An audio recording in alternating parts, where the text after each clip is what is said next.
Starting tomorrow, President Trump says the U.S. military will begin blockading ships in the Strait of Hormuz, through which a fifth of the world's oil flows. Here is the distinction with that. The Pentagon says that blockade will only target ships going to and from Iranian ports.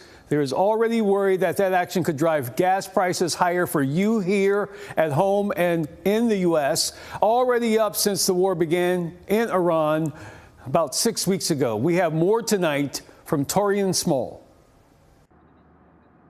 The White House announced the U.S. is implementing a blockade of the Strait of Hormuz in the wake of the breakdown of face-to-face talks between the U.S. and Iran. The bad news is that we have not reached an agreement. And I think that's bad news for Iran, much more than it's bad news for the United States of America. Vice President J.D. Vance, who led the U.S. delegation during the 21 hours of talks with Iran over the weekend, said negotiations finished without a deal after the Iranians refused to refrain from developing a nuclear weapon. But the simple fact is that we need to see an affirmative commitment that they will not seek a nuclear weapon, and they will not seek the tools that would enable them to quickly achieve a nuclear weapon. That is the core goal of the President of the United States. Iran's foreign ministry said gaps existed between Iran and the U.S. on some issues, including the Strait of Hormuz.